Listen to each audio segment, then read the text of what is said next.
আপনি কি জানেন আপনি বর্তমানে যে বিষয়টি নিয়ে সবচেয়ে বেশি টেনশন করছেন, আজ থেকে ঠিক 1 বছর পর আপনার মনেও থাকবে না যে আপনি কেন চিন্তিত ছিলেন? তাহলে আজ কেন নিজের হাসি আর ঘুম নষ্ট করছেন? আসলে টেনশন কোনো সমস্যার সমাধান নয়, বরং এটি আপনার আজকের দিনের শান্তি কেড়ে নেয়।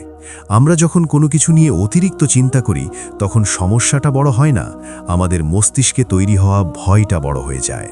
মনে রাখবেন, জীবনটা একটা নদীর মতো। পাথর আসুক বা বাধা, নদী কিন্তু থেমে থাকে না। আপনার জীবনের কঠিন সময়টাও ঠিক এভাবেই পেরিয়ে যাবে। আপনি শুধু আপনার কাজটা মন দিয়ে করে যান।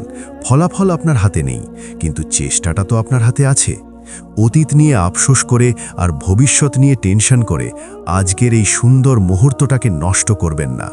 বুক ভরে একটা লম্বা শ্বাস নিন আর নিজেকে বলুন, সব ঠিক হয়ে যাবে।